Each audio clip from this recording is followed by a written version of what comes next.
রাত বাজে এখন 3টা আর আমি ঘুম থেকে উঠে পড়েছি। তো চলো তোমাদের সাথে বলবো কেন এত জলদি আজকে ঘুম থেকে উঠেছি। তোমরা যদি জানতে চাও আজকের এই ব্লগ ভিডিওটা পুরোপুরি দেখো। তো হাই এভরিওয়ান, তোমরা সবাই কেমন আছো? আশা করি অনেক ভালো আছো। আমি তোমাদের চম্পা নতুন একটা ব্লগ ভিডিও নিয়ে চলে আসলাম। যেহেতু আজকে শ্রাবণ মাসের দ্বিতীয় সোমবার, তো তার জন্য আজকে মন্দিরে যাব। তো তার জন্য এখন উঠে পড়েছি।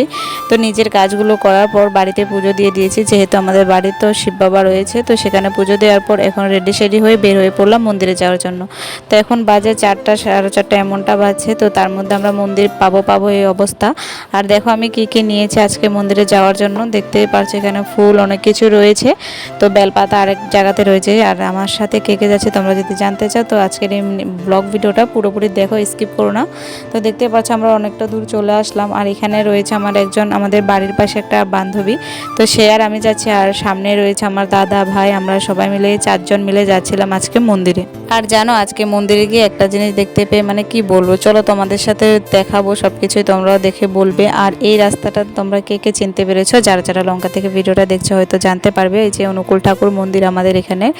তো আজকে হাঁটতে অনেক দূর চলে এসেছে। আর এখন দেখতে পাচ্ছ, ভেবেছিলাম আরও জলদি যাওয়ার জন্য, কিন্তু জলদি যেতে পারিনি। যেহেতু মানে অনেকটাই সকাল হয়ে আসছিল। যেহেতু আমি 3টার সময় উঠেছি, কিন্তু আমার ভাই তারা উঠতে অনেকটা লেট করে দিয়েছিল, তো তার জন্য। আর আমার বান্ধবীকে দেখতে পাচ্ছ এত সাজু গুজু করে যাচ্ছে, বলার আর কোনো ভাষাই নেই। চশমা পরেছে, লিপস্টিক পরেছে, সব কিছুই পরেছে। তো কিছু করার নেই, ও রেডি তেডি হয়ে তো আমরা চলে আসলাম মন্দিরে। তো মন্দিরে আসার পর তো আর কোনো ভিডিও করা হয়নি। যেহেতু আজকে আমরা সবাই মিলে মন্দিরে এসেছি পুজো করার জন্য, তো আমরা প্রথমে পুজোটা করে নিয়েছি। তো পুজো করার পরে তারপর এখানে আমাদের এখন দেখো পুজো পুরোপুরি কমপ্লিট হয়ে গিয়েছে। তো আমরা এখানে এসে কয়েকটা ফটো আর ভিডিও করার জন্য এখানে দাঁড়িয়ে রয়েছিলাম। যেহেতু সবাই পুজো করেছে, কে আর ভিডিওটা করে দেবে, তো তার জন্যই। তো আর ভিডিও করলে পুজো দিলে এটা ভালো হয় না, তো তার জন্য প্রথমে পুজোটা দিয়ে দিয়েছি। তো তারপরে এই ফটো আর ভিডিওগুলো করছি। আর একটা জিনিস তোমরা দেখতে পারছো, আজকে পুজো দিতে এসেছে আর কিন্তু এত কম লোকজন, কি কারণের জন্য এত কম লোকজন হয়েছে আমি এটাই বুঝতে পারিনি। যেহেতু আমি আরও কয়েক বছর এসেছি পুজো দিতে, তো তখন তো অনেক লোকজন ছিল, কিন্তু এই বছর এত কম লোকজন ছিল, এটা দেখে বুঝতে পারিনি কি কারণের জন্য এরকম হলো। তো যা হোক, একদিকে ভালোই হয়েছে যেহেতু আমরা পুজোটা ভালো মতন দিতে পেরেছি। না হলে তো ভিড় হলে পুজো দিতে অনেকটাই প্রবলেম হয়ে যায়, ভিড়াভিড়ি থাকে। তো তার জন্য তো আজকে শান্তি মতন পুজোটা দিতে পেরেছি। আর দেখো 1, 2 জন 3 জন করে এরকম লোকজন আসছে, পুজো দিচ্ছে। আর অনেকটাই ভালো লাগছে, যেহেতু পুরো মানুষজন কম ছিল, তো পুজোটা ভালো মতন দিতে পেরেছি। আমাদেরকে ব্রাহ্মণ মশাই মন্ত্র পড়ে দিয়েছিল যখন আমরা জল ঢালছিলাম। তো এটা দেখে অনেকটাই ভালো লাগলো। প্রথমে ভেবেছিলাম আমাদের লঙ্কা থানা যেটা রয়েছে, থানার সামনে একটা মন্দির ছিল, ভেবেছিলাম প্রথমে সেখানে যাব, কিন্তু সেখানে দেখলাম তালা মারা ছিল। তো তার জন্য আমরা লঙ্কেশ্বরী মন্দিরে এসেছি।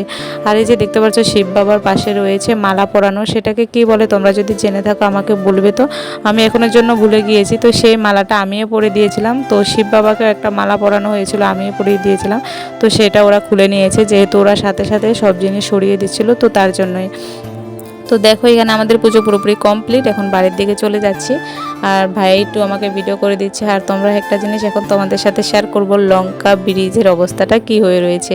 তো তোমরা যদি দেখতে চাও ভিডিওটা দেখো। আর হাসি পাচ্ছিল দেখে আজকে ব্রিজটা, যে এত বছর লেগেছে যেটা লঙ্কা ব্রিজটা বানাতে। আর শুরু হতে না হতে পুরো শেষ, এতটাই খারাপ অবস্থা, কি আর বলবো। কাজ এখন বন্ধ হয়ে রয়েছে, জানি না কত বছর লাগবে কি না এটা আবারও বানাতে। দেখতেই পাচ্ছ কি অবস্থা হয়ে রয়েছে লঙ্কা 2 নম্বর ওভারব্রিজের, কি আর বলবো। তো ভিডিওটা এটুকুই রাখলাম, কেমন হয়েছে।